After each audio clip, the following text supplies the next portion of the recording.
Hablo en término plural porque yo aquí no estoy solo. Abra los ojos espirituales y vea que en mí están los tres, pero también me acompañan dos ángeles. Uno está a mi derecha y otro está a mi izquierda.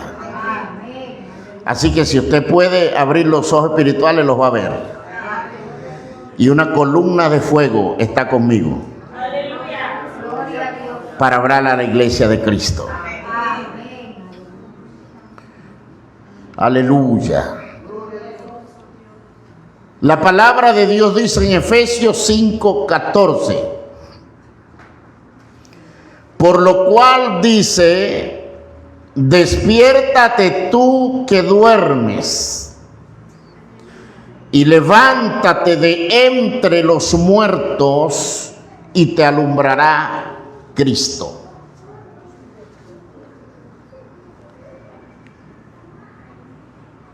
Es muy diferente que yo diga, levántate muerto, a que diga, levántate de entre los muertos. Oíamos mi esposa y yo esta semana el testimonio de un joven llamado Aarón, que fue rescatado de los escombros de La Guaira, y contaba el testimonio que estando en casa de un amigo, estaba el amigo, estaba su madre, ocurrió el terremoto, él baja corriendo, y cuando llega a la planta baja tratando de salir, se desplomó todo y de ahí en adelante quedó desmayado, y cuando abrió los ojos estaba en una densa tiniebla donde no podía ver nada. Era tan oscuro que él dice que cuando los rescatistas le preguntaron, Aarón, ¿ves la luz? Él la buscaba y por un momento sintió miedo y pensó, quedé ciego con el golpe en la cabeza. Realmente la luz del láser no había llegado donde él estaba. Y por eso no veía, pero era tanta la tiniebla que pensó que estaba ciego. Ahora bien, quedó con unas personas desconocidas que estaban en otro piso y comenzaron a presentarse en la oscuridad, a dar nombres y la condición en que se encontraban. Entre ellos había una mujer que quedó con un cuerpo encima, quedó muerto, y una viga que los aplastaba a los dos. Comenzó a compartir con ellos y a darles aliento, y cuando se dio cuenta que iban a morir muchos de ellos, los puso a orar, a hablar con el Señor. Mira lo importante que es invocar el nombre de Cristo. Él dice que cuando sale a la planta baja, lo primero que dijo, hay poder en el nombre de Jesucristo, y la sangre de Cristo tiene poder. Todos los que quedaron con él estaban mal heridos, mientras él prácticamente no tenía nada. Clamó a Jesús, y la Biblia dice que el que clama al Señor, clama a mí y yo te responderé. Y él dice, los que invocan mi nombre serán salvos y me encuentran. Pero lo impresionante a donde quiero llegar es que los confesó a Cristo, y la mujer que estaba siendo aplastada estaba viva y él le daba ánimo. Hasta que llegó el momento que cuando pudo ver la luz del láser, ya la mujer no hablaba, había partido de este plano terrenal. Ahora, cuando le dicen, sal de donde estás y ven hacia la luz, él se da cuenta que hay un cadáver ya en estado de descomposición, porque era tan horrible el mal olor, que dice que se pegaba, se acostaba boca abajo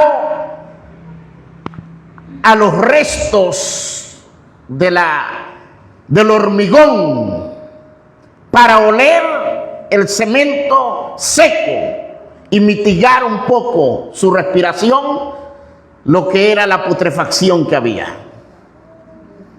Cuando le dicen ven, se da cuenta que la única vía de escape que tenía era pasar por encima de un cadáver arrastrándose. Y ya ese cadáver estaba despidiendo líquidos y estaba en estado de descomposición. Dijo, pues no me queda de otra, sino que salir. Pasar por encima del cadáver, embarrarme de la putrefacción y salir a la luz. Así estábamos nosotros cuando Jesús nos encontró. Y aún más allá estábamos podridos en delitos y pecados. Por eso Pablo habla del cuerpo mortal, de la condición de un cuerpo que siempre vive en descomposición, el cuerpo mortal. Pero cuando llegamos a Jesús y hay una invitación a salir de entre los muertos, a despertar y a salir de entre los muertos, es porque a pesar de que tenemos escasa luz, no se me distraiga porque tú lo vas a bendecir. A pesar de tener escasa luz, porque dejamos la oración, porque casi no nos congregamos, porque se nos olvida leer la Biblia, estudiarla, más que leerla, porque tal vez nos malacostumbramos en la empresa donde trabajo a hablar como los inconversos, a echar cuentos rojos junto con ellos, a reír de las groserías, en vez de predicar, de dar el buen ejemplo, de identificarme como alguien diferente. Hay gente que se han adaptado a ese estilo de vida y hay una invitación de Dios a que salgan de allí. Despiértate tú que duermes y levántate de entre los muertos. No está diciendo Pablo que tú estás muerto.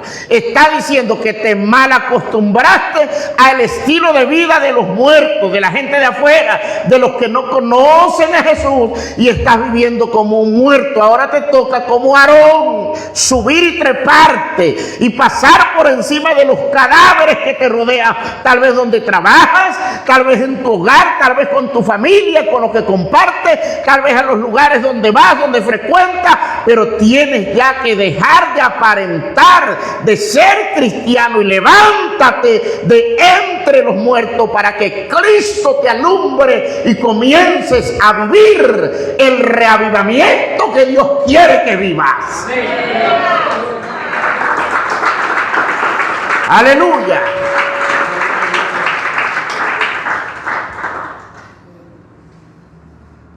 Porque qué fácil a veces. Nos adaptamos a los que están muertos. Y obviamente en ese entorno, en ese medio ambiente, nos adormecemos. Hay gente que trabaja en un lugar y tienen años y un día están con los compañeros de trabajo en una parada y viene alguien que lo conoce y le dice, hola hermano, Dios te bendiga. Y los compañeros todos se ven la cara y dicen, ¿tú eres cristiano? Tiene 15 años en la empresa y nadie sabía que era cristiano.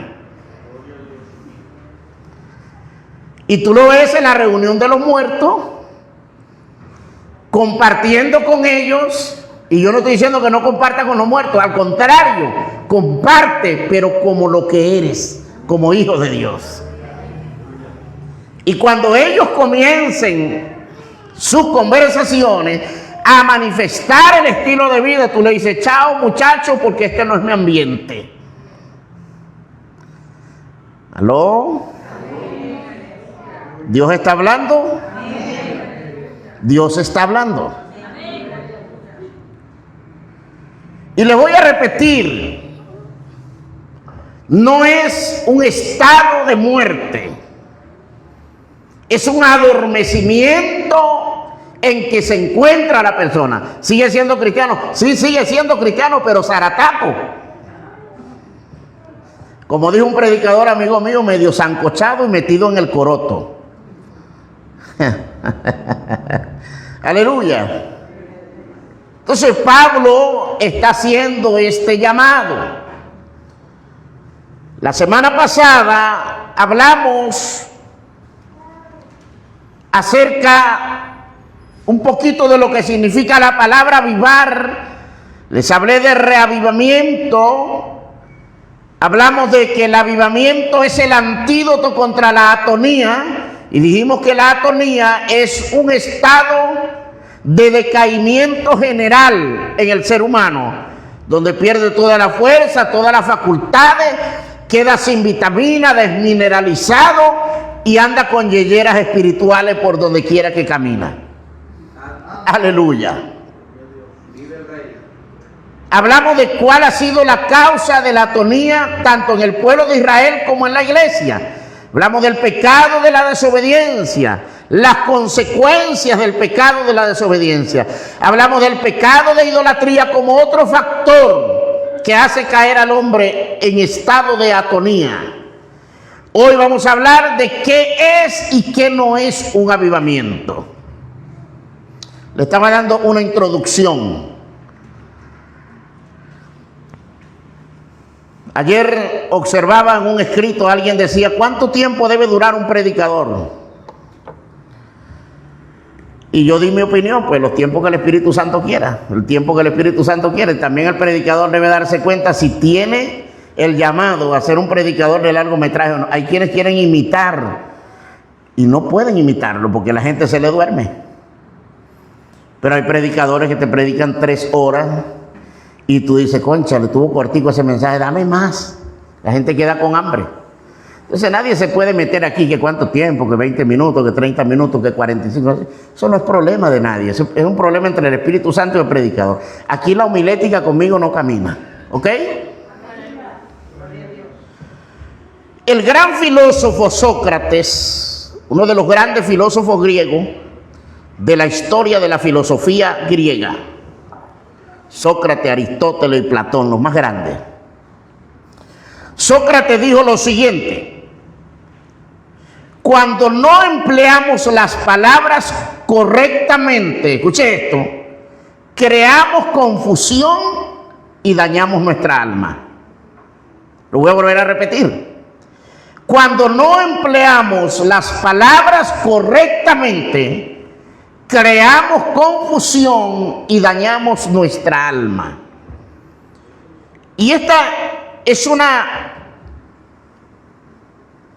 motivo para yo llamar a la reflexión a todo el que lee y estudia la Biblia, a leerla tal y cual como está escrita y a aplicarla como debe ser. Aplicarla como debe ser no es aplicar eisegesis. Dios me dio a mí que esta era la interpretación de la Biblia. Para llegar a la interpretación correcta, primero hay que estudiar todos sus contextos y después hay que ir a las fuentes históricas, geográficas y culturales. Esto no es así, hermano. Interpretación que a mí me parece puede ser una eisegesis que está haciéndole daño a otro y está dañando tu alma. Malinterpretar la Biblia es el peligro más grande que puede haber.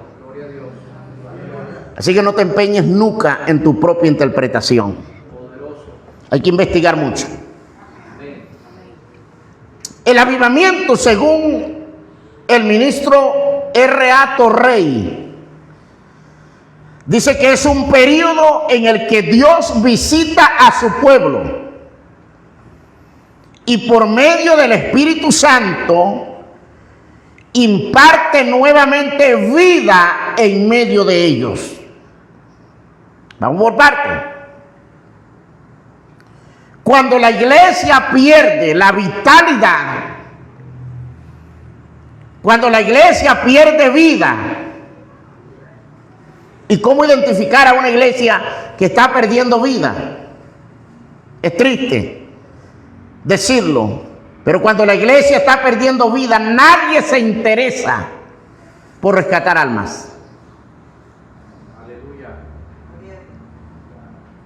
¿Aló? Nadie se interesa por rescatar almas. Es decir, nadie se interesa por evangelizar. Y lo dije en días pasados. Para usted evangelizar, usted no necesita que le asignen un grupo. Cuando tu corazón lo desea, es porque tú estás avivado. Y al estar avivado, el Espíritu Santo te motiva a hacer lo que otros no hacen. Pues ve, hazlo tú, haz el trabajo, porque es contigo el trato de Dios. Aleluya. Los grandes avivamientos del pasado, avivamientos que ocurrieron en Europa. La historia dice que Wesley entró en un avivamiento, despertó, y el Espíritu de Dios le hizo una invitación a hacer cruzadas, y comenzó a consultar al clero de aquel tiempo, a las iglesias, a los pastores, a los demás ministros. Nadie quería nada con él. ¿Qué hizo Wesley? Wesley se fue solo, humanamente, a las partes más pecadoras, a los arrabales, a los suburbios, como dicen en los Estados Unidos de Norteamérica, donde estaba la delincuencia, donde estaba la prostitución, donde estaba lo peor de aquel tiempo. Y cuando comenzó a predicar, comenzaron a ocurrir los milagros, comenzaron a rescatar almas por multitudes. Y los historiadores dicen que hasta las monjas y los sacerdotes católicos llegaban llorando donde Wesley estaba predicando a confesar a Cristo, hasta que los del clero se dieron cuenta que Dios estaba con él. Y comenzó el Espíritu Santo a quebrarlo. Y comenzaron a arrepentirse, porque el avivamiento nunca vendrá hasta que haya arrepentimiento. Puede ser local o arrepentimiento general en la iglesia de Cristo. La gente está esperando un avivamiento en Venezuela. Estamos esperando un avivamiento en Venezuela. Pero hay muchas cosas que corregir en esta nación todavía. Hay que olvidarse de nuestros propios sentimientos y egocentrismo que tenemos. Hay que olvidarse de las diferencias denominacionales. Hay que olvidarse de las diferencias que existen en una iglesia egocéntrica donde se creen los mejores, porque tienen grandes salones, porque están llenos, porque son las iglesias de los ricos y no se juntan con los que están en los barrios. Pues permítame decirle a quien me oye en esta mañana que en el cielo no hay sesiones para millonarios, en el cielo no hay sesiones para los grandes profesionales, en el cielo no hay sesiones para la gente de los barrios más bajos. No, no, no, no. En Cristo todos somos uno solo. Vista usted mejor que otro, tenga el mejor perfume, tenga el mejor carro, viaje en los aviones de primera clase. Para Cristo, su familia y su pueblo es uno solo. Y cuando la iglesia entienda esto, entonces Venezuela comenzará a entrar en el avivamiento que tanto esperamos.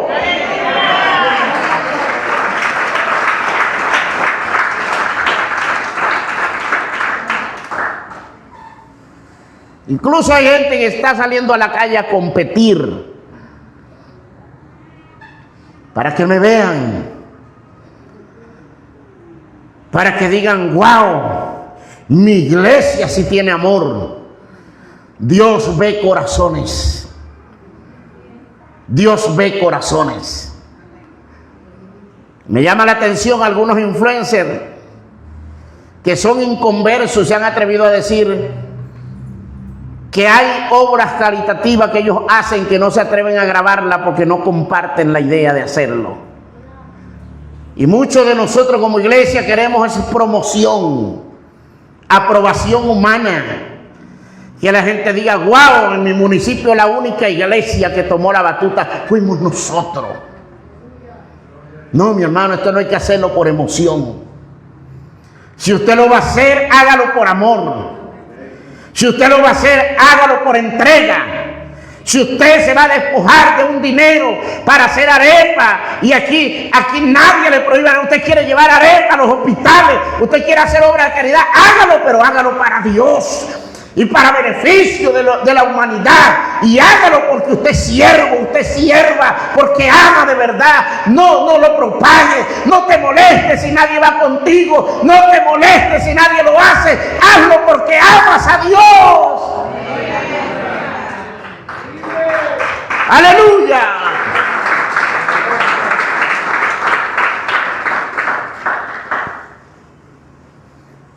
A Dios nadie lo compra con una cava de arepa. A Dios nadie lo compra con una obra de caridad. No, Dios sabe lo que hay en el corazón del hombre. Y lo que se hace con una mala intención, Dios no lo aprueba. Dios no lo recibe. Cuando tú das, por eso la Biblia dice que tu mano izquierda no lo sepa. No lo propagues. Si nadie se entera, mejor. Que no lo sepa tu mano izquierda. Que nadie se entere de lo que estás haciendo. La iglesia necesita sanidad.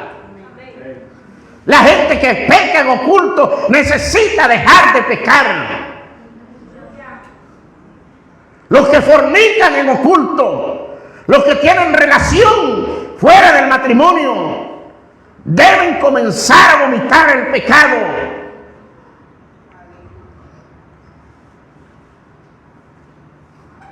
Aleluya. Porque está llegando el tiempo que Dios va a comenzar a revelar todo lo que está escondido. Cuando estalle lo que va a estallar aquí, ningún muchacho, ningún joven que en oculto ve pornografía, que practican la masturbación, que cometen pecados en oculto, podrán esconderse porque el Espíritu Santo lo va a comenzar a revelar. Y Él no te va a avergonzar, pero los hombres de Dios te van a buscar y te van a decir, deja ya de hacer eso, porque Dios me lo dijo, porque Dios me lo mostró. ¿Cuántos quieren avivamiento? En avivamiento no hay pecado oculto. En avivamiento se sana la gente. En avivamiento hay mover verdadero. Aleluya.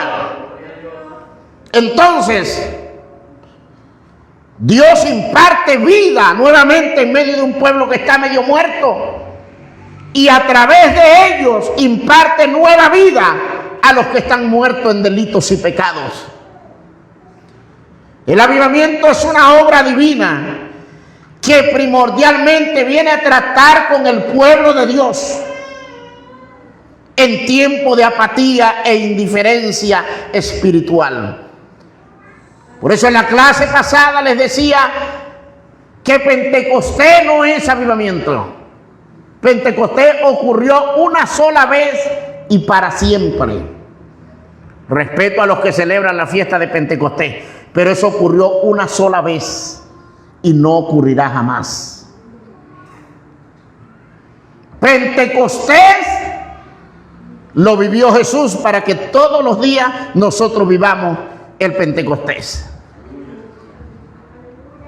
Avivamiento sí, porque las iglesias caen en apatía. Les repito, tanto de manera individual como de manera generalizada. Hay iglesias locales media muertas y de pronto entran en un avivamiento. Hay estados y naciones enteras adormecidas. Y cuando viene el avivamiento, viene el gran despertar. Hoy estamos viviendo un adormecimiento casi que mundial. Hoy quedan pocos profetas. Los profetas que quedan hoy, la mayoría son adivinos. Otros que repiten lo que oyeron por boca de los grandes profetas para ver si pegan la profecía y se hacen famosos. Profetas. Necesitamos profetas de verdad. Necesitamos profetas como un profeta que vino a Venezuela en la década de los 80 y parte de los 70, de apellido Fermín. Estando en Costa Rica, este profeta estaba dando una conferencia en un edificio y estando en las alturas del edificio se quedó callado, cerró los ojos y abrió su boca y dijo: así dice el Espíritu Santo, nadie se mueva de este lugar, nadie se turbe, porque en 5 minutos habrá un terremoto devastador sobre esta ciudad. Pero el Espíritu de Dios me dice que ninguno de los que están aquí en este edificio perecerán. 5 minutos después comenzó el temblor, que devastó parte de la ciudad, y el edificio donde ellos estaban quedó intacto. Los profetas del pasado, los profetas del ayer, que hoy son tildados de religiosos, que hoy dicen los religiosos, que hoy los tildan de gente loca, que hoy los tildan de fanáticos, que hoy los critican por haber sido pentecostales, fueron los hombres que marcaron historia profética en esta nación, que cuando hablaban cada palabra profética se cumplía. El avivamiento que viene sobre esta nación, Dios está preparando un semillero. Y le digo hoy a los jóvenes que están aquí y los que me ven por las redes sociales, que temen a Dios, que aman a Jesús, no peques en oculto, conságrate para Él. Tú eres pieza clave para el avivamiento que viene sobre esta nación. Dios dijo y lo hará. Dios dijo que América sería evangelizada por los ministros jóvenes que iba a levantar de esta nación, que levantaría pastores jóvenes, que levantaría profetas jóvenes, que levantaría misioneros jóvenes. Pero ya es el tiempo de la consagración para que formes parte de esa camada y de ese bagaje que Dios está preparando en Venezuela para evangelizar no solamente América, sino Europa y parte de todo el mundo. Avivamiento es lo que quiere la iglesia. Avivamiento es lo que necesita la iglesia. Pero yo te invito a que corras al altar de Dios, que corras al altar de Dios, que corras a la vigilia, que corras al ayuno, no solamente eclesiástico, sino en lo culto, en lo personal, que dobles rodillas, porque es tiempo de doblar rodillas, porque es tiempo de demostrar lo que somos y lo que portamos y lo que cargamos. Yo porto la gloria de Dios, tú portas la gloria de Dios, que por donde camine la gente corra y diga: allá va la mujer de Dios, ahí va el hombre de Dios, llámalo para que eche fuera un demonio, llámalo para que levante al enfermo, llámalo para que aconseje el matrimonio que está a punto de caerse, llámalo.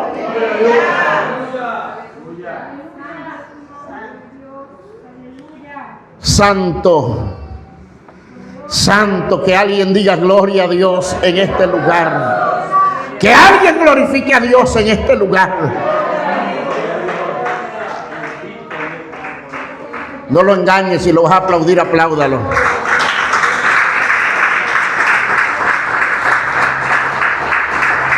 ¡Aleluya! El doctor Billy Graham dijo Este hombre murió a los 100 años de edad. Dice, el avivamiento tiene que comenzar en el corazón de los creyentes. Escucha, esto es muy importante. Para que la evangelización llegue con eficacia al mundo y se haga fecunda. Cuando usted va a sembrar, y los que están aquí que conocen de agricultura, saben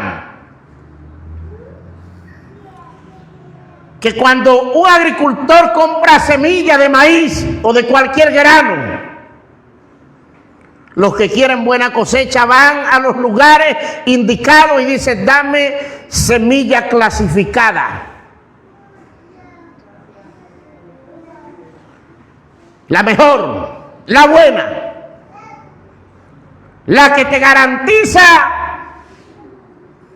que la planta de maíz, una, te va a dar por lo menos 3 ojotos, cada una. Así debe ser el evangelizador. El avivamiento viene para preparar al evangelizador. Tú que estás sintiendo pasión por evangelizar, eso es llamado que Dios te está haciendo. Joven que estás comenzando a evangelizar, no dejes que se apague eso en ti. Háblale a todos, háblale a todas, invita, aprende a discipular, disipula, prepara, entrena. ¿Sabe por qué? Porque tú puedes ser la jovencita o el jovencito que Dios va a levantar avivado para despertar a los jóvenes que están entre los muertos, a los que están medio dormidos. Dios tiene que levantar a alguien dentro de nuestras congregaciones en cada área para que hagan el trabajo. Cuando nadie quiere hacerlo, Dios levanta a alguien, lo aviva y lo levanta. Aleluya. Para que llegue con eficacia la evangelización al mundo y se haga fecunda. El avivamiento es una obra divina. Primeramente, el avivamiento viene a tratar con el pueblo de Dios. Nunca diga, el mundo necesita un avivamiento. No, quien necesita el avivamiento, póngase la mano y diga yo. Ahora, el avivamiento no es un sinónimo de evangelización. No. Al contrario, Él viene para motivarte a evangelizar. No es tampoco conversión de alma. Él tiene que venir primero para que luego haya conversión de alma. Porque si tu alma se convierte de verdad a Dios, entonces los que están afuera se convertirán. Escuche esto, en efecto hay gente que evangeliza y hasta ganan muchas almas, pero no están bajo el poder de un avivamiento. Escuche esta parte. Es allí el por qué muchas veces los que son ganados mueren y casi nunca son transformados. Hay gente que todos los que ganan se les mueren. Aviva tu corazón si quieres tener cosecha espiritual que viva, que dé fruto. Porque para tener ese fruto necesita semilla clasificada. Wow.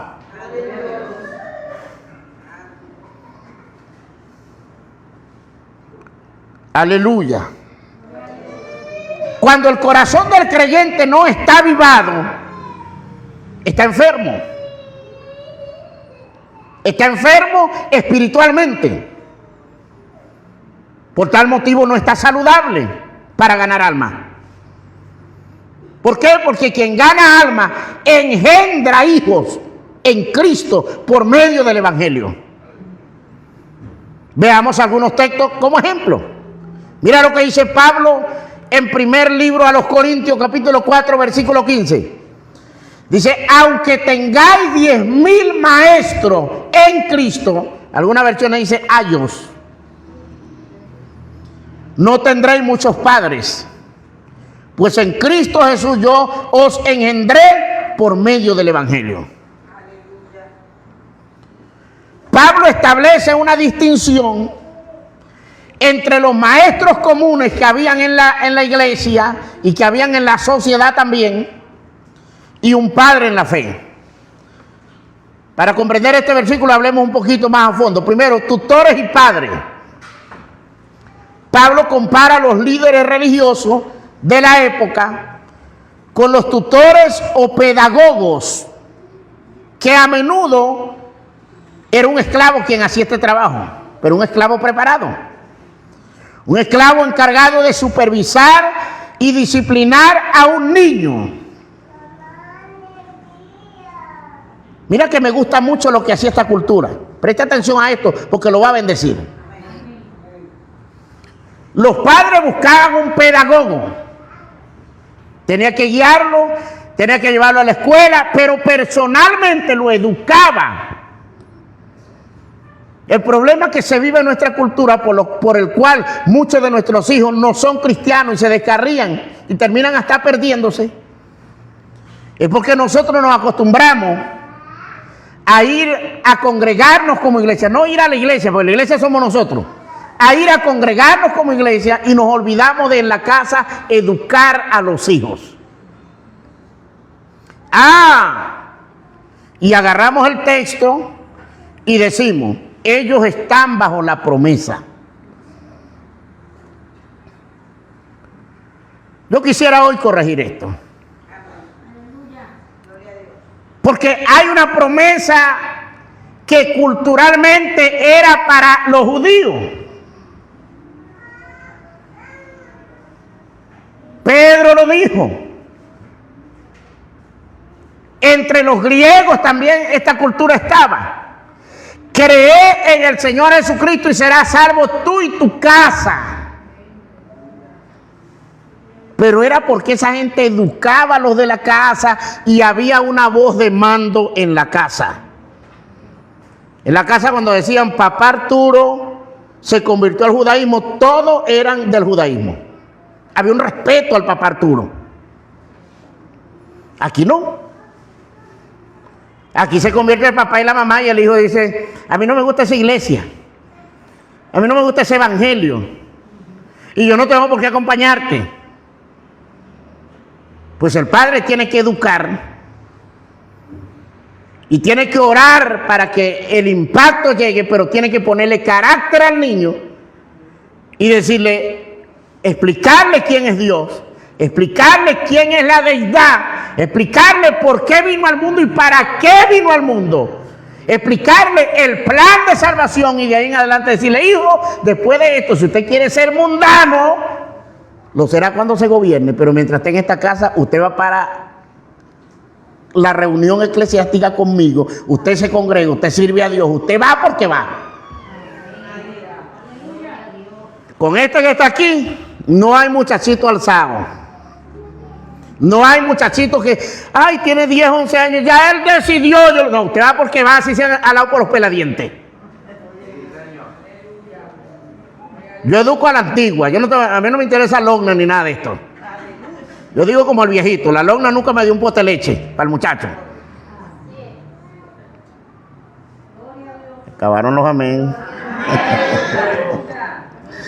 Dicen los muchachos, menos mal que usted no es mi papá. Dele gracias a Dios, porque anduviera por el hilo. Aleluya. Pero allí se cae esa promesa. Cree en el Señor Jesucristo y será salvo. Estos tenían tutores, tenían pedagogos que no solamente los llevaban a la escuela, que de aquí para allá estaban pendientes de las tareas, realizar las labores y a la vez les daban educación ética y moral. Los padres de la iglesia contemporánea tienen que pararse firme y ponerse serio y comenzar a enseñarle a los hijos ética y moral cristiana para no perderlos. Se acabaron los amén.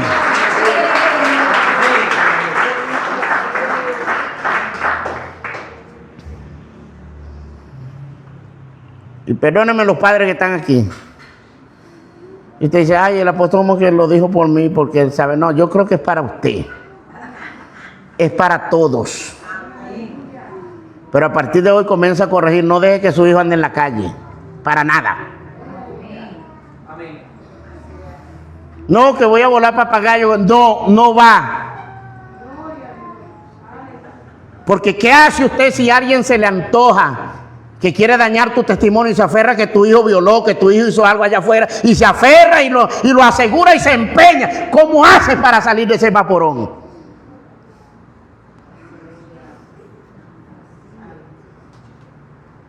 En cambio que si está en la casa, nadie tiene de qué acusarlo. Que tu hijo fue el que me partió el vidrio, que me partió la panorámica. Usted va a tener que comprarla porque lo están asegurando, o si no te caes a golpe con el del barrio y hasta ahí llegó el evangelio para ti. Y dañaste tu vida por no tener la autoridad y decirle, muchacho, usted se queda en la casa. ¿Quiere jugar? Aquí en el patio juega. Aquí ve televisión, aquí estudia, aquí se somete.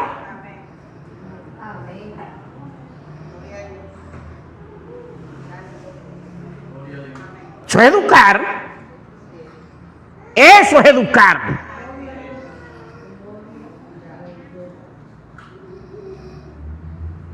Ay, este pastor debe ser un esbirro. No, hombre, yo le voy a decir como decía un amigo mío, vaya al Callao para que vea negro. Y en estos días me contaba mi hijo que hablaban escuche esto, en estos días hablaban con el futbolista de la selección de Noruega. ¿Cómo se llama? El mejor de allí. Ajá, se lo saben, están viendo, yo también la veo, yo soy aficionado al fútbol. Haaland, vamos a decirlo de la manera más sencilla, Haaland.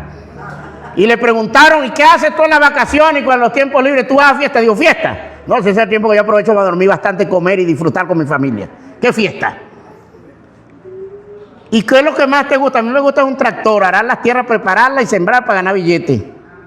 Porque son ganaderos y siembran las tierras y son gente de trabajo. Eso es lo que se saca de un muchacho en la casa.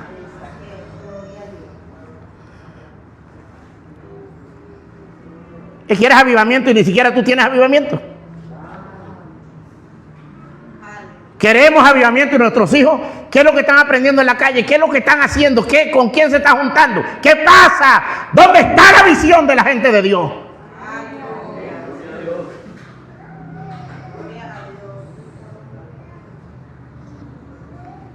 Yo no pretendo que tú críes a mi modelo, pero sí pretendo que críes al modelo de la Biblia. ¿Para qué?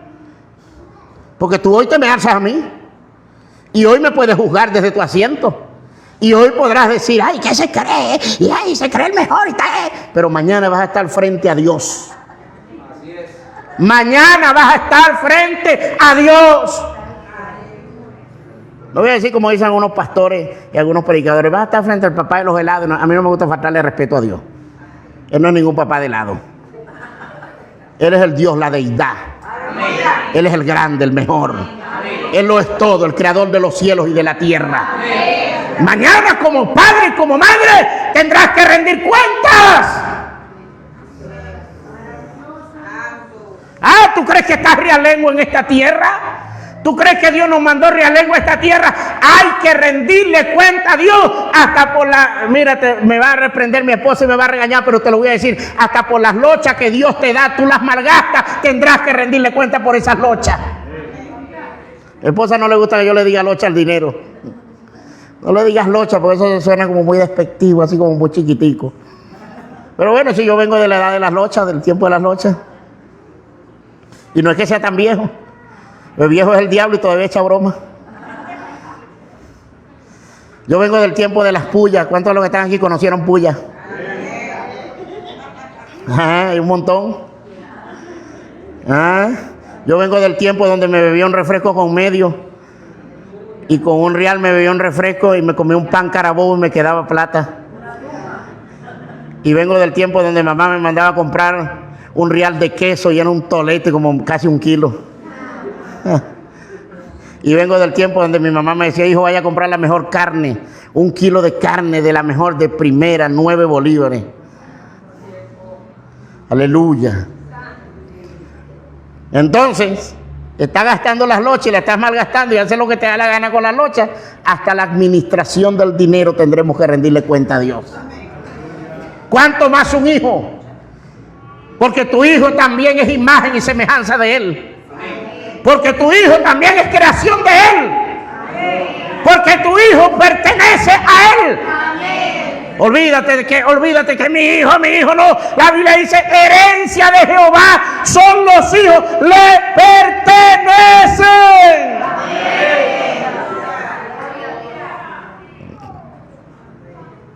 Vale la pena invertir tiempo educándolos, corrigiéndolos, enseñándolos. Y te voy a decir algo, nunca te hagas ciego y sordo a que tu hijo también comete errores. Hay padres que creen ciegamente lo que le dice el hijo y hay hijos que son mentirosísimos. Echan cuentos, preparan unas historias. Yo le creo porque es mi hijo. Y se van a los puños con cualquiera y se alan las greñas y se hacen enemigos de alguien, porque el niño, para que no le peguen, acomodó una historia, te echó el cuento y tú terminas metido en un rollo con otro por culpa de la mentira de tu hijo. Analízalo, aplícale la psicología, llévalo a la verdad y corrígelo y dígale, eso es malo, ser mentiroso. Los que son mentirosos son hijos de... Ay, apóstol, usted sí es duro. Es que la Biblia lo dice. ¿Cómo puede adornar lo que no se debe adornar?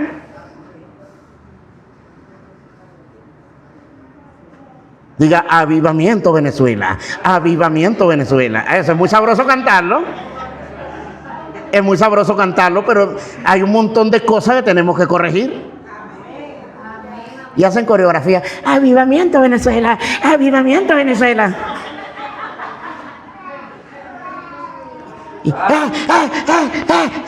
Y estamos metidos en unos rollos.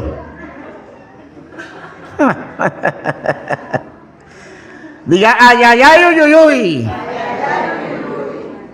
Poderoso es el Señor.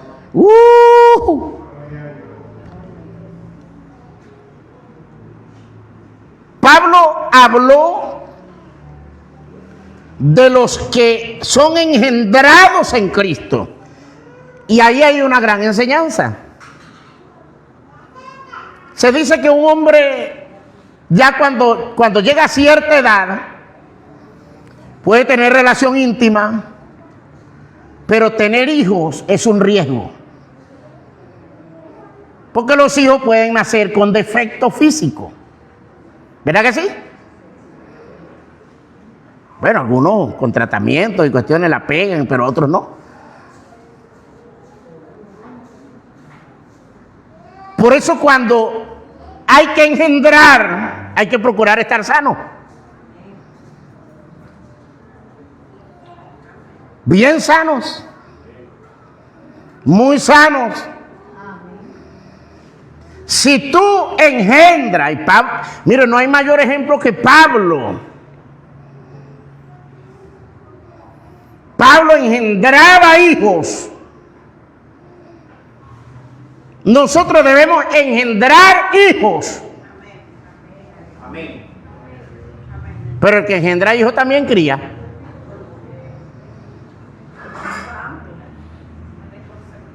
No lo dejes morir. Dile a alguien, no dejes morir al que engendra.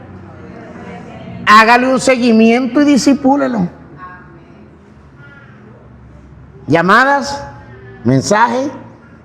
Hola, Dios te bendiga. Te queremos mucho, estamos contigo, te estamos extrañando. Necesito conversar. Quiero enseñarte esto, quiero enseñarte esto otro. Es el seguimiento. Es criar al hijo que engendra. Cuando tu corazón se aviva, comienza a engendrar hijos. Pero también tienes que criarlo. ¿Aló? ¿Cuántos van a criar los hijos? El significado radical de la paternidad espiritual es engendrar. Eso es engendrar. La persona que nos guía a un conocimiento salvador del Evangelio es considerado un padre espiritual. Ya que nos engendró, escuche esto, nos formó es criar, nos guió a una nueva vida mediante el mensaje de Jesucristo. Ahora bien, tal vez te pregunte, porque esto es lo que está muy de moda hoy. ¿Solo los apóstoles pueden fungir como padres? Pues no. Todo el que gana y discipula al ganado y lo guía puede considerarse padre en la fe de la persona. Pero escuche esto. Sin embargo, no posee una autoridad sobre el ganado. Esto es lo que hace la diferencia.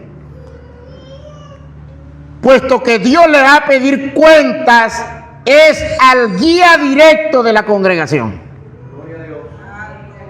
Por eso es que los apóstoles, ellos se acreditaban la paternidad aunque un miembro se lo hubiese ganado.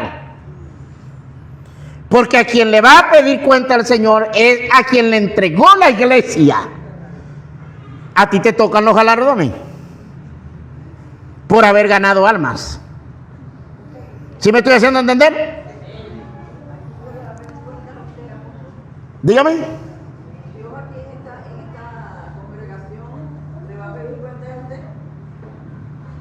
¿Es correcto?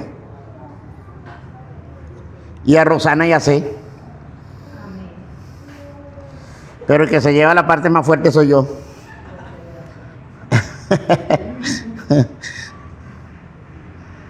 Ahora, por tal motivo se considera padre directo al apóstol o pastor. Le daré este ejemplo. Pablo llama a Timoteo sin haberlo engendrado directamente, lo llama hijo. ¿Estamos trabajando con la pantalla? No, ok. Segunda de Timoteo 1:5. Otro ejemplo, Primera Timoteo 1:2.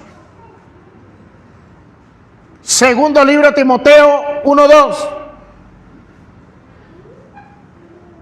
Primero a los Corintios capítulo 4, versículo 17. Ahora bien, el motivo de esto es porque el único que tiene la responsabilidad directa del discipulado ganado es el ministro a quien se le encargó y se le dio la autoridad de dirigir la iglesia. Por eso cuando a mí se me entregó una responsabilidad, de Achagua me llaman y me preguntan: apóstol, ¿usted tiene material para tal escuela? Sí, los tengo. Se lo voy a enviar para que disipules al ganado, para que luego lo lleves a esta escuela, para que después lo lleves a esta otra y estés listo para el trabajo lideral de la iglesia. ¿Se da cuenta que hay una cabeza principal? Mira lo que dice. Otro ejemplo de Pablo.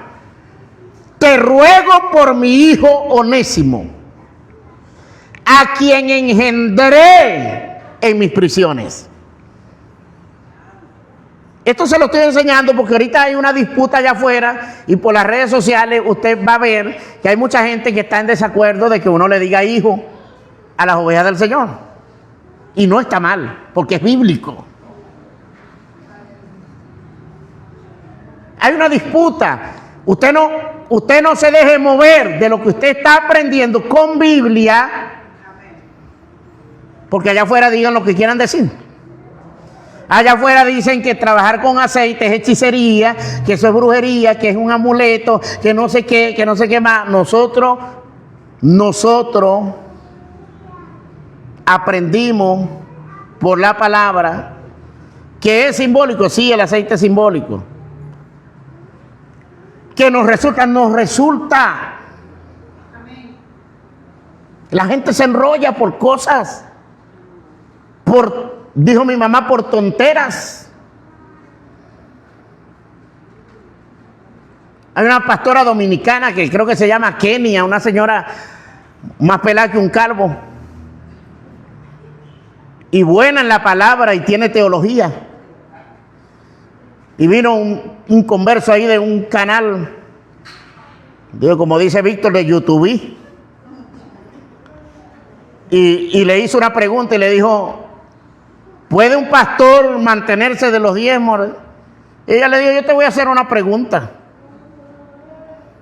¿A un presidente con qué le pagan? ¿Con qué dinero le pagan? Y a los que están con él ahí. No, bueno, de los impuestos del pueblo y de la ciudad. Ah, entonces es malo que un pastor viva del diezmo. Ah, el pastor sí es tonto. Ustedes, si quieren encaquetarle el pensamiento de ustedes, un pastor no puede vivir de los diezmos. Y luego sacaron a un joven y le preguntaron: ¿por qué hablas tanto de finanzas y por qué hablas tanto de diezmo? Dijo: porque yo era tan pobre que en la iglesia el más pobre era yo, no podía orar de rodillas porque mis zapatos estaban rotos. Era el más pobre de la congregación, hasta que un día oí una enseñanza que la gente dice que eso fue en el Antiguo Testamento, que eso no es para ahora, que la teología, que esto otro. A mí me funcionó. Yo oí y leí un texto que dice: probadme ahora en esto, y dije: voy a probar al Señor. Y mira lo que hizo el muchacho. Obviamente no tenía responsabilidad de mujer ni de nada, pero él dijo: yo le voy a dar todo al Señor.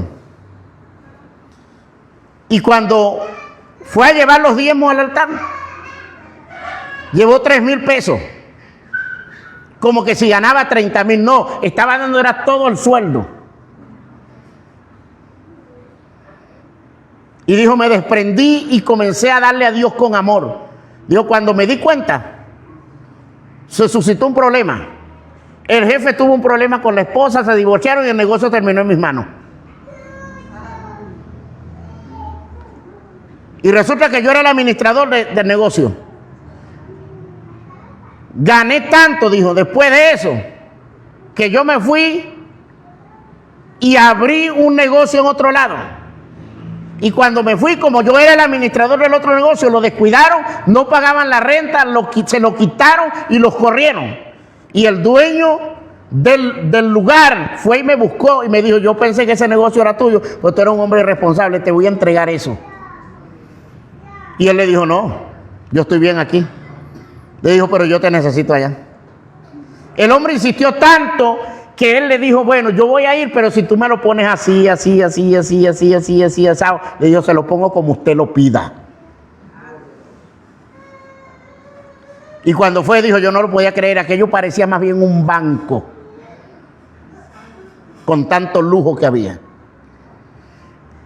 Dijo: yo comencé a darle a Dios, le daba las primicias, cada negocio que abría, lo primero que hacía fueran los miles de pesos, bueno, los llevaba al altar.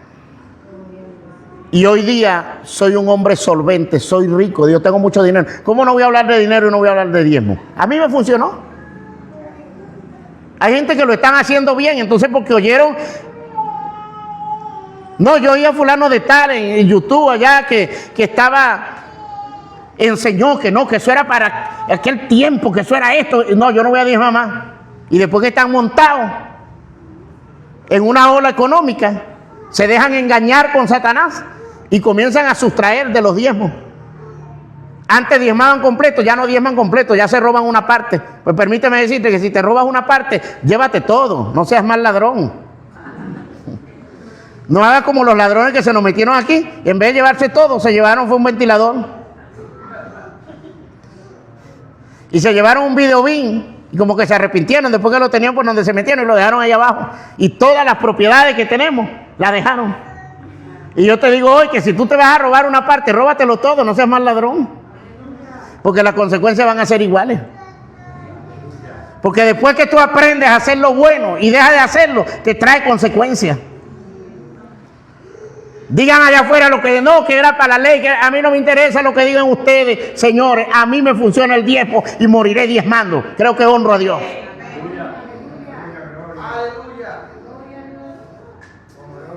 Ay, ay, ay, uy, uy, uy. ¿Cuántos están encaletando el diezmo? No, no levante la mano. Dios lo está viendo. Aleluya. Que alguien diga gloria a Dios. Y que sonríe, que mi Señor le ama. Yo también te amo.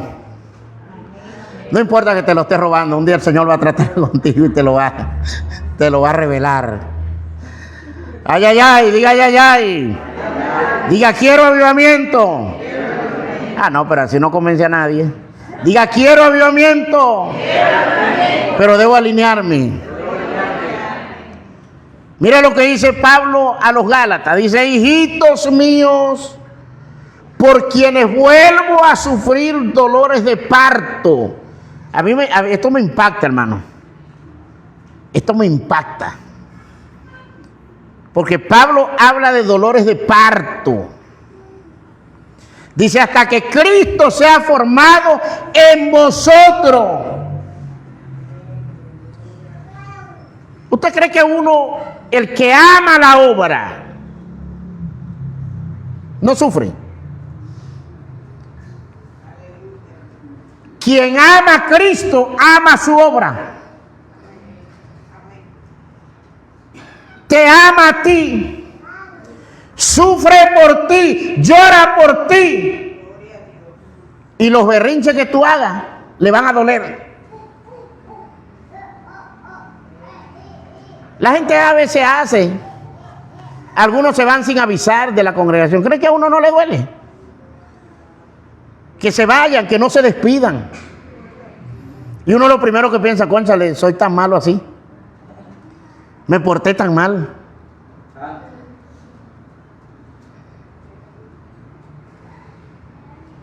Mira el único interés de Pablo. Hijitos míos, por quienes vuelvo a sufrir dolores de parto hasta que Cristo sea formado en ustedes. ¿Cuál era el interés de Pablo? Que Cristo fuera formado en la iglesia.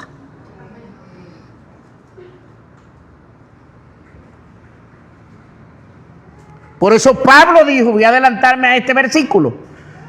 Pablo dijo, yo como perito arquitecto puse el fundamento y otros sobreedifican sobre ese fundamento. ¿A qué fundamento se estaba refiriendo Pablo? ¿Ah?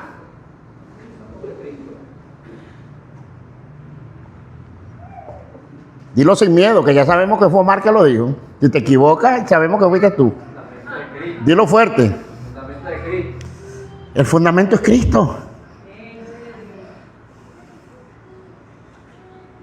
El fundamento que puso Pablo fue Cristo. Y muchos hoy rechazan el apostolado y dicen, es que ya el fundamento fue puesto hace no sé cuántos miles de años. Nosotros los apóstoles seguimos poniendo fundamento. ¿Qué es lo que estoy aspirando yo con Yohara Terán? Que Cristo sea formado en ella y es el fundamento que estoy poniendo en ella como iglesia. Amén. Con Nélida, con Juana, con las Jocelines que están aquí, con los jóvenes, con los ancianos. Amén. Amén. Con todo. Gloria a Dios. El interés es que Cristo sea formado en ti. Amén. Dale un aplauso al Rey.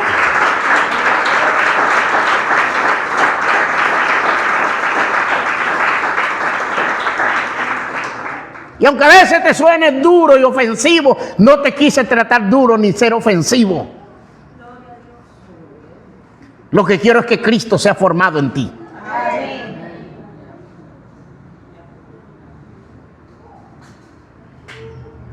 Como buen llanero tenemos una forma de hablar, pero he tenido que moderarla, ¿no? Por amor a ti. Diga, pregúntese, ¿por amor a mí? Sí, por amor a ti, porque te amo más de lo que tú piensas. Como que si te hubiese parido. Pablo sufrió dolores de parto por la iglesia, por los Gálatas. Sufrió dolores de parto. Y Pablo estaba hablando de unos dolores en el espíritu. Un hombre que lloraba por los Gálatas. Los Gálatas estaban muy contaminados con el judaísmo. Y Pablo quería, el interés de Pablo. Y de allí viene la problemática de los solo Jesús y de otros. Que los solo Jesús enseñan que el bautismo tiene que ser en el nombre de Jesucristo. Porque usted en el libro de los Hechos va a encontrar en todas partes, bautícese cada uno en el nombre de Jesucristo. Pero el mandato de Mateo 18, 28, 19 y 20 habla de la fórmula correcta. Ahora, ¿por qué los apóstoles no dejaron plasmado? Quiero que preste atención a esto para que usted se defienda ante la doctrina de los solo Jesús o de los unitarios. ¿Por qué los apóstoles no dejaron plasmado eso? Porque el interés de los apóstoles era que los creyentes de ese tiempo aceptaran a Jesucristo como Salvador. Porque ellos seguían hundidos en el judaísmo. Entonces los apóstoles, me parece que los apóstoles dijeron, mire, aquí el que no se bautice en el nombre de Jesucristo no está bautizado. Así que bautícese cada uno en el nombre de Jesucristo. Porque los que todavía practicaban bautismo querían bautizarse con el bautismo de Juan. Y con otros tipos de, como dicen los católicos, de abluciones. Para hablar de bautismo, abluciones.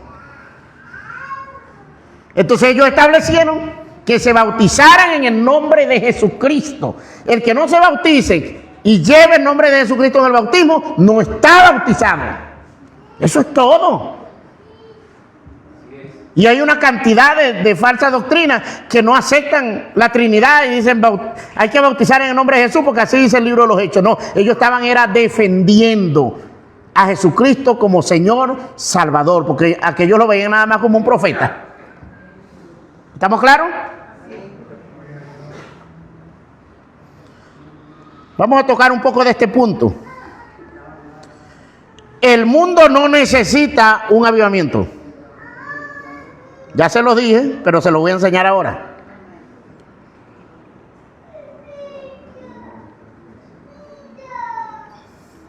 ¿Creen ustedes que el mundo necesita un avivamiento?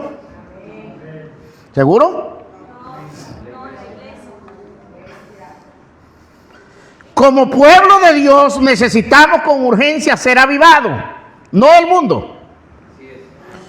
El mundo lo que necesita es ser impactado por una iglesia avivada, para que se conviertan del pecado y nazcan de nuevo. Ahora yo quiero traer a cotación algo, porque como dicen por allí, la ocasión la pintan calva. Es el momento y es la ocasión para aclarar esto. Mis amados, por ahí hay una disputa de que si el terremoto es juicio de Dios, que si no es, que esto otro.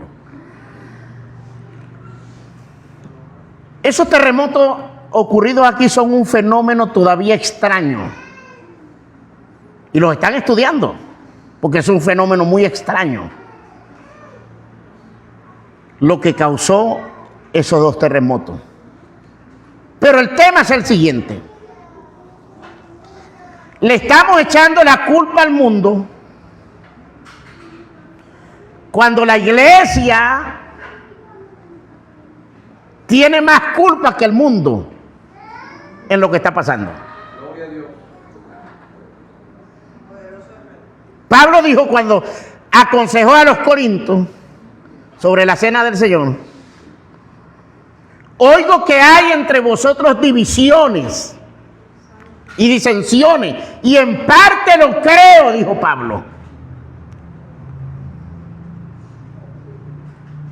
La división de la iglesia, número uno, la entrega de la iglesia a un sistema de gobierno donde parte de la iglesia en Venezuela fue cegada.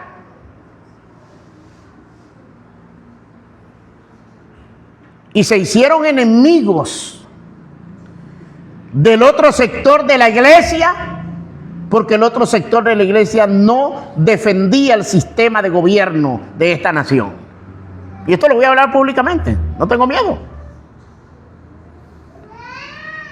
Cuando todos sabemos que el sistema de este gobierno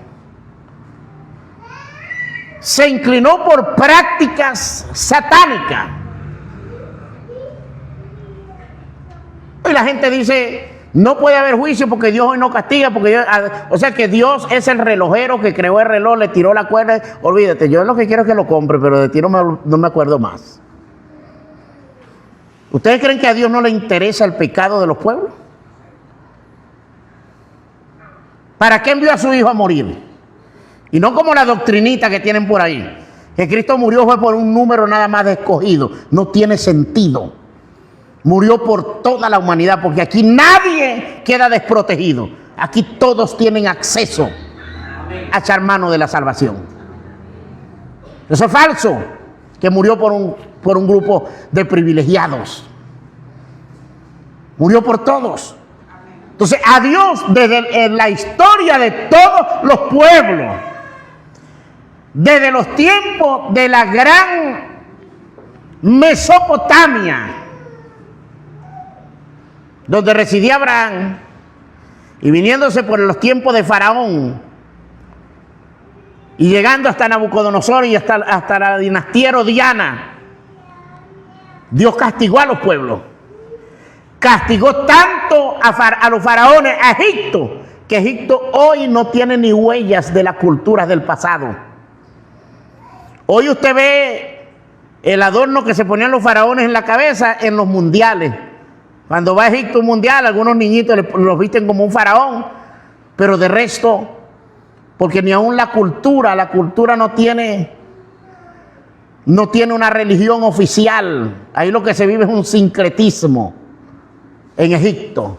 Eso está ligado con islámico, ahí hay de todo.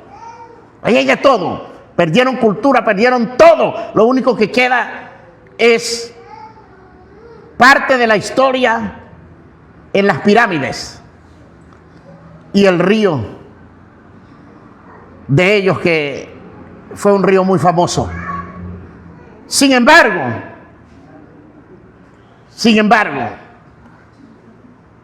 Dios todavía de ellos tiene misericordia. Pero los juicios que cayeron sobre ellos arruinaron hasta la cultura. Por muchos años los egipcios colonizaron y maltrataron a los nubios, que eran los africanos. Y hoy Egipto pertenece al continente de África. Porque más tarde África los conquistó y los esclavizó. Porque la paga del pecado es la muerte. Dios ha sido delicado con su pueblo en toda la historia. Castigó a los reyes del pasado. Todos los que se opusieron al pueblo de Dios fueron castigados. Castigó a la dinastía herodiana y sigue aplicando castigo y corrección a las naciones. Pero los primeros que debemos poner vallado de protección en nuestros pueblos somos nosotros como iglesia. ¿Cómo puede ser posible? Y de allí que algunos preguntan, ¿puede un cristiano ser político? Por supuesto que sí, porque es una profesión. Pero los cristianos tienen que ser reeducados para que cuando lleguen a ocupar cargos políticos sean un José, sean un Daniel, que no se contaminó con la comida del palacio de la Gran Babilonia. Sean un José que más bien fue ejemplo para el faraón, y la Biblia dice que José fue un padre. ¿Así lo dice o no lo dice? Fue un padre para el faraón. ¿Cómo es posible que si un ministro lo busca un presidente para que sea asesor, para que ore por él, para que sea consejero, más tarde el presidente decepcionado diga: este es una basura peor que yo. Y eso pasó en esta nación. Lo que nadie sabe. Recuerdo que una mujer llamada Dina Santamaría con otra mujer llamada Ada ocupaban la sala, lo que se llamó la sala de los espejos del Palacio de Miraflores. Allí hacían vigilia, allí hacían ayuno, allí estaban metidos, pero se corrompieron cuando vieron dinero. Y esa es la parte de la historia que gran parte del pueblo de Dios no sabe, que el comandante Chávez se decepcionó de la iglesia por la putrefacción que descubrió en los líderes que estaban al lado de él. Y yo no lo estoy justificando. Ya él estaba embarrado de su hechicería y de su brujería. Pero una cosa te aseguro, que si se hubiese rodeado de hombres serios y avivados, que si se hubiese rodeado de hombres llenos del Espíritu, que si se hubiese avivado de un José, de un verdadero Daniel, porque los cristianos políticos de hoy quieren tomar a José y a Daniel como ejemplo, bien lejos están de ellos. Eran hombres espirituales, eran hombres que no lo compraban con dinero, eran hombres que no se corrompían, que cuando llegaban a un palacio lo que traían era avivamiento y poder de Dios. Gloria a Dios. Poderoso. Y no puedo repetir textualmente las palabras que llegó a decir Chávez de los ministros evangélicos de esta nación, porque son obscenas. Dijo: no los quiero más aquí porque estos son peores que yo. Son animalillos de rabo, de esos de que salen en las cloacas y en las cañerías. Eso lo llegó a decir. De ministros que se cayeron a golpe delante de los políticos por una partida de dinero. Pero ahora los culpables son nada más los inconversos. Los culpables son nada más los santeros y los babalos. Y no estoy justificando a nadie, pero le digo a la iglesia hoy a través de estos medios que la iglesia está embarrada de los juicios que están ocurriendo en esta nación y tiene que haber un arrepentimiento general.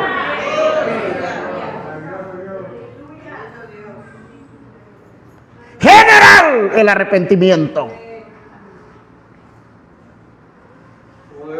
No te da miedo decir eso porque te están oyendo, no me da miedo. Porque estoy hablando verdad de Dios. No, que el culpable, que San Juan, que el otro. Yo no estoy justificando a San Juan. El único San Juan que yo leo es el Santo Evangelio según San Juan. No, que el Santo San Juan, santo soy yo y ustedes. San Janiel. Lo que pasa es que a ustedes les da miedo verse como santos, pero los verdaderos santos somos nosotros. Santa Paxi, Santa Nélida, Santa Juana. Y aquí se le está echando la culpa a todo el mundo, menos a la iglesia. Por ese lado, la iglesia está embarrada de pecado en esta nación. Por otro lado, los pecados ocultos. La vida disoluta que lleva parte de la iglesia. Borracheras. Pecados ocultos.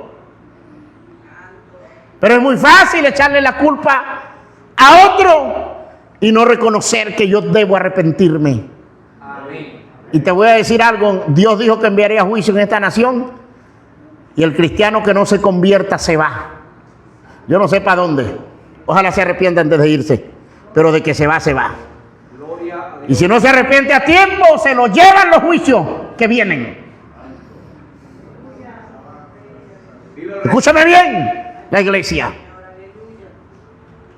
Viene más pandemia. Vienen pandemia. Vienen enfermedades desconocidas. Vienen epidemias. El mundo está colapsado por el pecado. Y no solamente del mundo, de la misma iglesia también. Aleluya. Ayer decía una pastora, ¿cómo es posible que ya los predicadores y cantantes de la iglesia ya sean artistas de Hollywood y del mundo, que para ir a un lugar a predicar y a proclamar a Jesucristo a mí me dan 15, 20 mil, 30 mil dólares, si no, no voy a predicar, sino esto, el infierno está preparado para esta gente si no se arrepienten? Porque nadie en esta tierra, ningún ministro está autorizado para cobrar por lo que es gratis. Y es cierto que el obrero es digno de su salario. Y es cierto que los pastores se invitan, deben bendecir a un ministro, pero ponerle precio a la palabra es un pecado.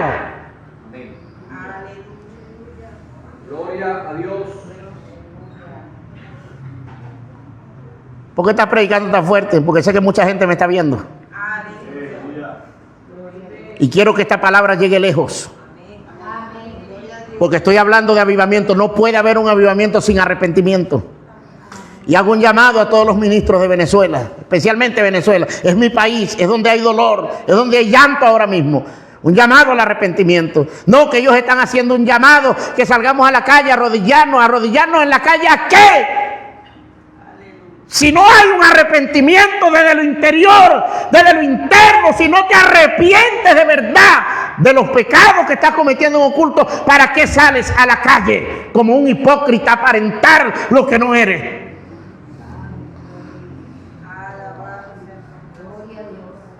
Farándula, pura farándula.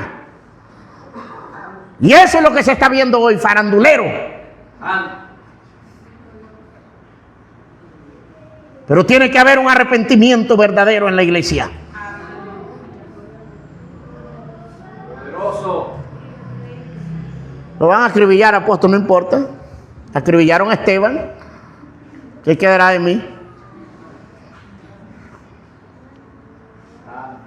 Ya voy para las 6 décadas, ya he vivido bastante. Ay, ay, ay, uy, uy, uy. ¿Cuántos tienen miedo? Levante la mano los que tienen miedo. Los que tienen miedo se van corriendo. Mire esto.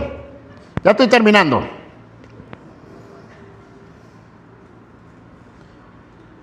Dios quiere que la gente sea libertado de la potestad de las tinieblas y vengan al reino de la luz de Jesucristo.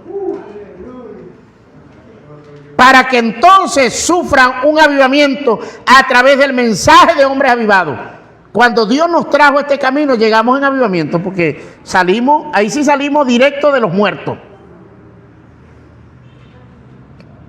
Pregúntale que está a tu lado, ¿y qué te pasó? Que te dejaste, te descuidaste, pregúntale.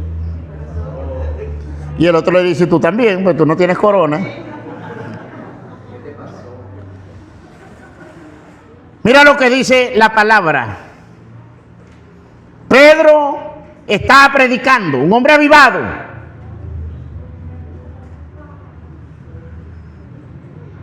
¿Cómo sabe usted que Pedro estaba avivado? Pregúnteme. Apóstol, ¿cómo sabe usted que Pedro estaba avivado? Ah, bueno, yo lo invito a que vaya al Evangelio de Juan y lea al final de todo, cuando el maestro le pregunta, Pedro, ¿me amas? Pedro se había descarriado y estaba entre los muertos. Y cuando el Señor le preguntó por tercera vez, Pedro, así que tú me quieres, tú no me amas. Y Pedro le dijo, Señor, tú lo sabes todo. Tú sabes que durante todo este tiempo yo te he querido nada más. Eres pana y me caes bien, pero no te he amado. Y Pedro se quiebra. Pedro es liberado y es avivado. Y cuando Pedro es avivado, entonces el Señor le da las directrices para que le pastoree la iglesia. Le habló de cordero, le habló de oveja, le dijo pastorea, le dijo apacienta. Una diferencia entre una cosa y otra que no se lo voy a enseñar ahora, pero sí le dio directrices para pastorear la iglesia. Y como Pedro quedó tan avivado, Pedro se levantó con un mensaje. Y la palabra dice, al oír esto que el mensaje de Pedro, se compungieron de corazón. La palabra para compungir en el idioma griego es katanuso, con doble S, katanuso. Y es atravesar de un lado a otro, herir en lo profundo. Dicen los expertos que es herir, y después que está herido, vea para acá, después que la persona tiene la daga, la espada, la katana, la que usan los japoneses, después que la tiene dentro, le hacen así. Herirlo en lo profundo. Esto fue lo que hizo la palabra que predicó Pedro. Se compungieron de corazón y dijeron a Pedro y a los otros apóstoles: hermano, ¿qué haremos? Pedro les dijo: arrepentíos y bautícese cada uno de vosotros en el nombre de Jesucristo para perdón de los pecados y recibiréis el don del Espíritu Santo. Así que los que recibieron su palabra fueron bautizados, y se añadieron aquel día como 3,000 personas, y perseveraban en la doctrina de los apóstoles, en la comunión los unos con los otros. ¿Cuántos tienen comunión aquí? Cuando no hay comunión en la iglesia, por eso insistimos, hermanos, tengamos comunión los unos con los otros. Dele un abrazo a su hermano, salúdelo. No salude a uno mejor que a otros, todos por igual, Dios mío. Aquí no hay panaderías burdas, ni con pinchismo, ni nada. Somos hermanos, todos. Dios mío, ¿cómo lo digo? No te vayas como los barrancos cuando sale un servicio. Dale un abrazo a tu hermano. Usted sabe cómo se van los barrancos, ¿verdad? ¿Cuántos saben aquí lo que es un barranco? ¿No sabe cómo se van? ¿Tú no has visto por ahí un TikTok donde salen unos muchachos de África que se paran como 3 o 4 en la orilla del mar? Y hay como, eso es un barranco, esa orilla, y se paran ahí, comienzan a moverse, en una de esas se desprende la parte de la tierra donde están y comienzan a bailar y se van todos, y al final como que se ahoga uno, porque le cae la tierra encima, porque los barrancos se van sin avisar. Así que no te vayas como los barrancos. Y algunos hermanos se van como los barrancos y los otros hermanos quedan como paja en la sabana. Pregúnteme, ¿cómo es eso? Solito y así como desorientado. Antes de irte, dale un abrazo. Antes de irte, salúdalo. Antes de irte, pregúntale: ¿cómo te llamas, chico? Tengo curiosidad hace tiempo. Hermano, ¿y cómo es que te llamas? Pues tengo curiosidad hace tiempo de conocerte. Vamos a conocernos, vamos a ser amigos. La iglesia necesita comunión. Cuando la iglesia entra en la comunión, cuando la iglesia entra en la coinonía, nos enteramos de las necesidades de todos. Mira lo que tenía esta iglesia después que entró en el avivamiento. Queremos avivamiento, pero no compartimos ni un kilo de harina pan con nadie. Se añadieron aquel día como 3,000 personas, perseveraban en la doctrina de los apóstoles, en la comunión los unos con otros, en el partimiento del pan y en las oraciones. Y este partimiento de pan implica 2 cosas: la cena del Señor, como también la comida fraterna que ellos participaban. La iglesia debe comer junta. La iglesia debe estar pendiente de la necesidad de su hermano. La iglesia debe estar siempre aportando. Oye, el hermano tal. Y sabes que a veces a algunos hermanos les da pena pedir auxilio porque temen a ser criticados. Y cuando usted ve a alguien con hambre y sabe que tiene hambre, comparta y no le diga a nadie, no lo critique, más bien bendígalo y dígale: estamos contigo, somos la iglesia de Cristo, te amamos. Queremos ayudarte a mitigar hasta que Dios, pues, las cosas se enderecen y Dios comienza a bendecirte. Esto es avivamiento. Pedro sale de un adormecimiento. Pedro, después que negó al Señor, hermano, recuerde que quien niega al Señor está descarriado. Lo negó, se descarrió. Y viene de entre los muertos. Y el Señor pudo haberle preguntado a otro. ¿Por qué le pregunta a Pedro? Número uno, porque el propósito pastoral era con Pedro. Número dos, porque estaba entre los muertos. ¿Y cómo sabe usted que está entre los muertos? Pero, hermano, Pedro se parecía a muchos evangélicos de hoy que maldicen, que dicen groserías, que a los niños le dicen carechito, para decirle niño, que dicen groserías y las dicen así y oyen predicar que eso es pecado y las siguen diciendo. Así estaba Pedro. La palabra dice que Pedro hubo un momento que maldijo. Lanzó maldiciones. He dicho que no lo conozco, no sé ni quién es ese tipo. Está descarriado, hermano. Estaba entre los muertos. Y cuando Jesús lo llama y lo confronta, que se quiebra, que recibe de verdad, entra en el reavivamiento y viene a predicar un mensajito de 3,000 personitas nada más, apenitas nada más. Fundó la iglesia y Pedro se ganó 3,000 de un solo cantazo, como dice el puertorriqueño. ¿Ah? ¿Qué te parece?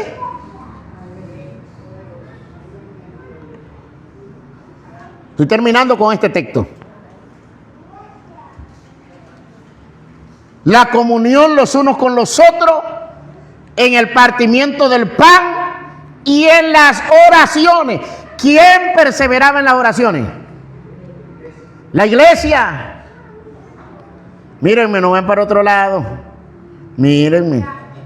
Ajá. La iglesia participaba en las oraciones. No era un grupo selecto, era la iglesia. Tenemos que orar más que nunca. Pastores, pastora Rosana, pastor C. Gregorio, ya estoy cerrando. Ya he concluido. Programas de oración. Programas de ayuno. Programas de vigilia.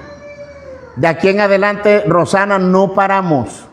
Omar, amén, no paramos de vigilar. Amén. No paramos de buscar el rostro de Dios. Amén. Vamos hacia un mover del Espíritu Santo poderoso. Amén. Les bendigo.